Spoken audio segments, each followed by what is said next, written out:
এখন যে সত্যি ঘটনাটা শোনাবো সেটা দিল্লির সফদরজং হসপিটালের একটা ঘটনা। 10 এপ্রিল 2014-তে সকালবেলায় সুধা দেবী নামে একজন মহিলা, সে নিজের হাজব্যান্ড রমেশ চন্দ্র সাউ তাকে অসুস্থ অবস্থায় অ্যাম্বুলেন্সে করে নিজের একজন প্রতিবেশীর সঙ্গে হসপিটালে এসে পৌঁছায়। হসপিটালে যখন ডাক্তাররা চেক করে, তো চেক করে দেখে বলে যে ভদ্রলোক অনেকক্ষণ আগেই মারা গেছে। তারপরে পুলিশ ডাকা হয়, পুলিশ আসে। পুলিশ এসে রমেশচন্দ্রর বডিটা দেখতে পায়নি, কারণ ততক্ষণে সেই বডিটাকে সাদা কাপড় দিয়ে ঢেকে দেওয়া হয়েছে। সুধা দেবীকে যখন জিজ্ঞেস করে পুলিশ যে কি হয়েছিল তার হাজব্যান্ডের, তো সুধা দেবী বলে যে তার হাজব্যান্ডের সারা জীবনই একটা ড্রিঙ্ক করার অভ্যেস আছে, তিনি প্রত্যেক দিন ড্রিঙ্ক করেন আর প্রচুর করেন। তো ঘটনার দিনও তিনি সন্ধেবেলাতে ড্রিঙ্ক করেছিলেন, তারপরে রাত্রেবেলায় তার বুকে ব্যথা হচ্ছিল, বুকে ব্যথা। তো তার স্ত্রী ভেবেছিল যে অ্যাসিডিটি হয়েছে, একটা অ্যাসিডিটির ট্যাবলেটও দেওয়া হয়েছিল। ট্যাবলেট খাওয়ার পরে রমেশ সাউ সে শুয়ে পড়ে।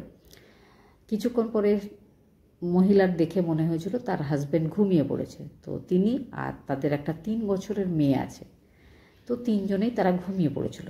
সকাল যখন হয়েছে তখন মহিলা যখন দেখলেন যে তার হাজব্যান্ড আর নড়াচড়াই করছে না, তো তিনি খুব ভয় পান, চিন্তায় পড়ে যান। সঙ্গে সঙ্গে তিনি নিজের প্রতিবেশী মিস্টার যাদবকে জানান, আর তখন ফোন করে অ্যাম্বুলেন্সকে। অ্যাম্বুলেন্স আসে, অ্যাম্বুলেন্সে করে তারা রমেশচন্দ্র সাউকে হসপিটালে নিয়ে এসেছিল। হসপিটালে আসার পরেই জানা যায় যে সে কিন্তু মারা গেছে।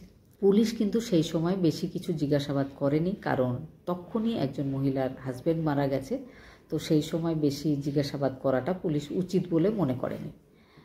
তো রমেশচন্দ্রর যে ভাই, মা, বাবা, তাদের খবর দেওয়া হয়, তারা আসে, পোস্টমর্টম হয়ে যায়। পোস্টমর্টমের পরে বডিটা ফ্যামিলির লোকদেরকে দেওয়া হয়, তারা কিন্তু সেই দেহটা সৎকার করে ফেলেন। পোস্টমর্টমের রিপোর্ট আসে 4 মে। রমেশচন্দ্রর ওয়াইফ সুধা গুপ্তা বলছিল যে তার হাজব্যান্ডের হার্ট অ্যাটাক হয়েছে, কিন্তু পোস্টমর্টম রিপোর্টে ছিল অন্য কথা।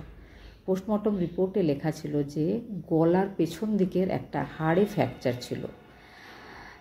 এই রকমটা তখন হয় যখন কারোর গলায় খুব জোরে চাপ দেওয়া হয়, তখন পুলিশ বুঝতে পারে যে এটা একটা নর্মাল ডেথ নয়, এটাকে জোর করে ঘটানো হয়েছে। আরও একটা ব্যাপার যেটা পোস্টমর্টম করার পরে পুলিশকে জানানো হয়, সেটা হচ্ছে রমেশচন্দ্রর পকেটে একটা চিঠি পাওয়া গেছিল তার মানি ব্যাগের ভেতরে।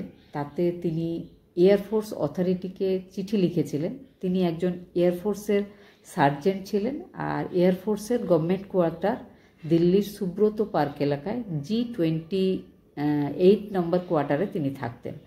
তাতে লিখেছিলেন যে গত 1 এপ্রিল থেকে আমার বাড়িতে আমার আর আমার স্ত্রীর মধ্যে খুব অশান্তি চলছে, তো আমি জানি না যে আমি কতদিন বাঁচতে পারবো। যদি আমার কিছু হয়ে যায় তাহলে আমার যে বাচ্চা মেয়ে আছে 3 বছরের, তার লালন পালনের জন্য যে আমার প্রাপ্য টাকাগুলো, সেগুলো যেন তাকে লালন পালন করার জন্য বা তাকে বড় করার কাজেই লাগানো হয়, আর বাকি অর্ধেক টাকা যেন গরিব দুঃখীদের মধ্যে দান করে দেওয়া হয়। এই চিঠিটা যখন পুলিশ পায়, পুলিশের পুরোপুরি সন্দেহটা গিয়ে তার স্ত্রী মানে সুধা দেবীর উপর পড়ে।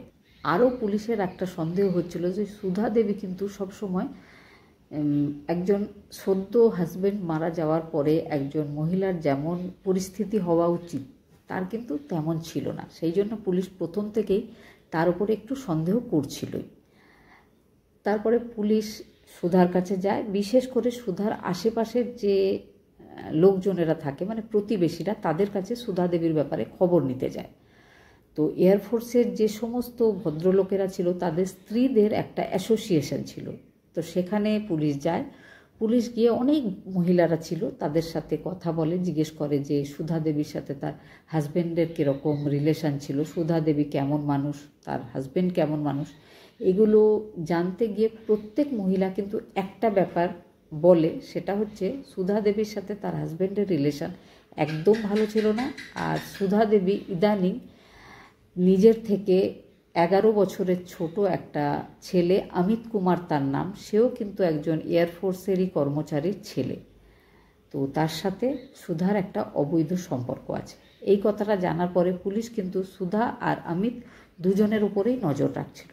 এবার সুধার কাছে যখন পুলিশ জিজ্ঞাসাবাদ করে, সুধা তখন খুব রাগের সঙ্গে পুলিশকে বলে যে আমারই হাজব্যান্ড মারা গেছে, আপনারা আমার সাথে সহানুভূতি না করে আমাকেই দোষারোপ করছেন, এ কেমন আপনারা?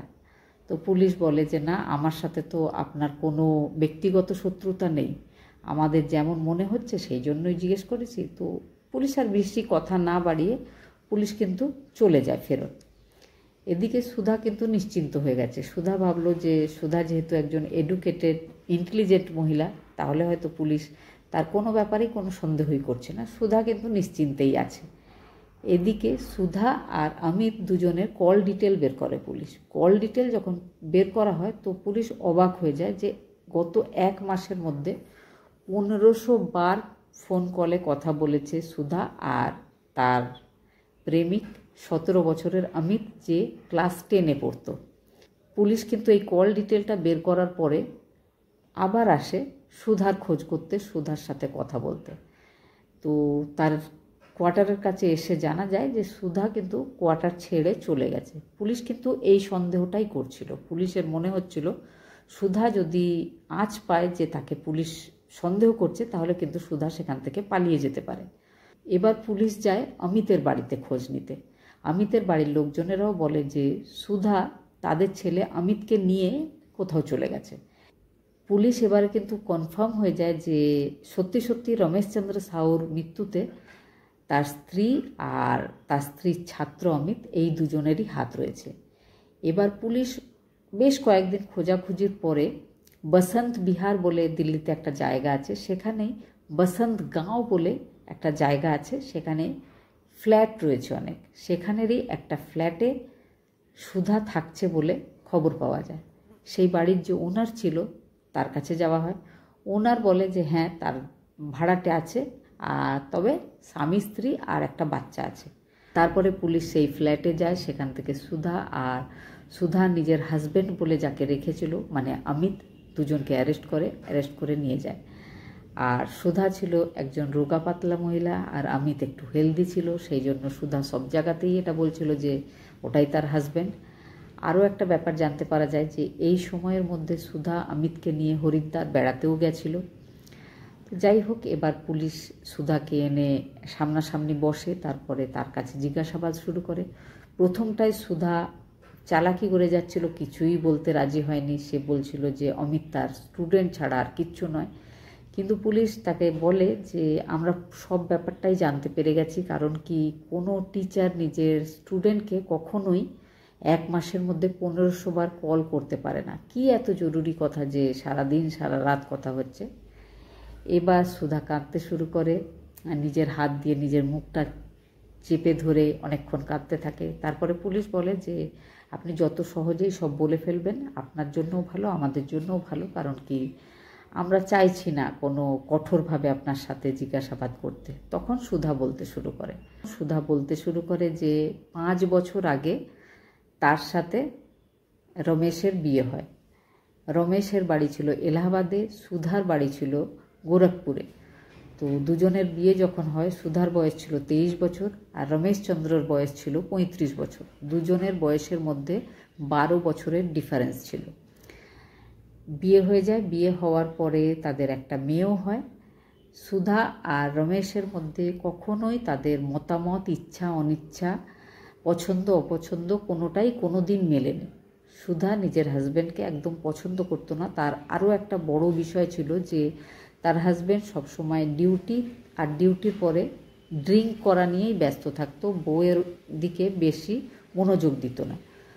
তখন সুধা নিজের হাজব্যান্ডকে বলে যে সে এমকম পড়তে চায়। তো কানপুর ইউনিভার্সিটি থেকে সে এমকম পাস করে। এমকম পাস করার পরে সে নিজের হাজব্যান্ডকে বলে যে তার একা একা বাড়িতে থাকতে ভালো লাগে না, সে কিছু কাজ করতে চায়।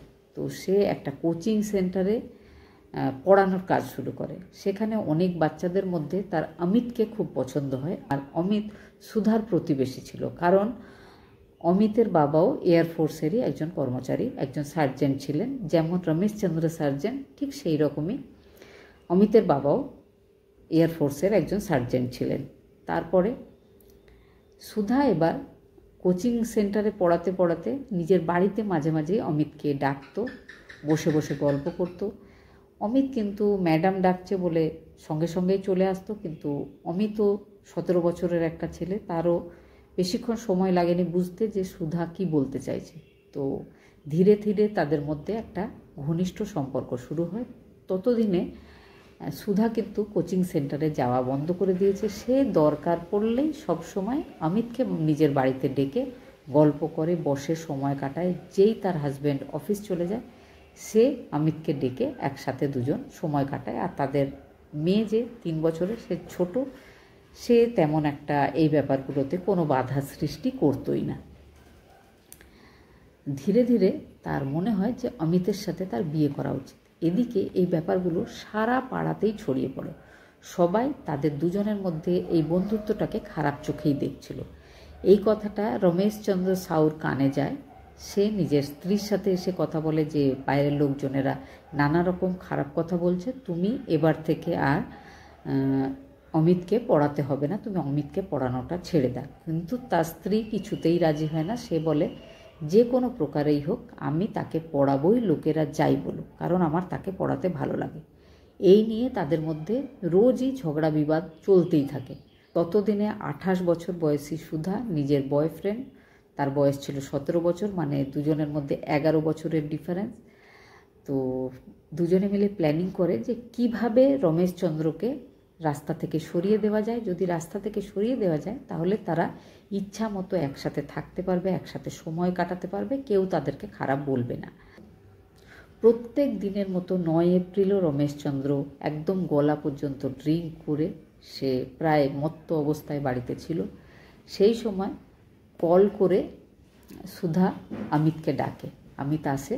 অমিত এসে রমেশচন্দ্রর ঘাড়ে জোরে আঘাত করে, তারপরে গলাটা চেপে ধরে।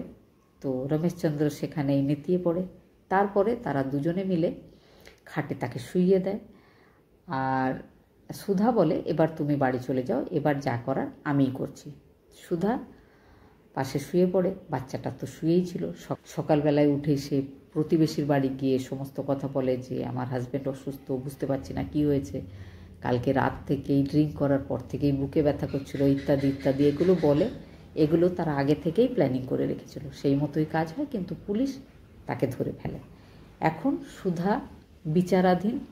সুধা এখন জেলে রয়েছে। সুধার যে মেয়ে, সে কিন্তু কোনো দোষ করেনি, কিন্তু সুধার শ্বশুরবাড়ির লোকজনকে সুধা বাচ্চাটাকে দিতে রাজি নয়। সুধা বলেছে সে কাউকেই দেবে না, তার বাচ্চা তার কাছেই আছে। নির্দোষ হওয়া সত্ত্বেও বাচ্চাটা মায়ের কাছে জেলেই আছে। আর যে অমিত, যার বয়স 17 বছর, মানে সে নাবালক, সে কিন্তু একটা মানুষের প্রাণ নিয়েছে, তাও কিন্তু তাকে তেমন একটা শাস্তি দেওয়া হয়নি, কারণ আমাদের দেশে এরকমই হয়।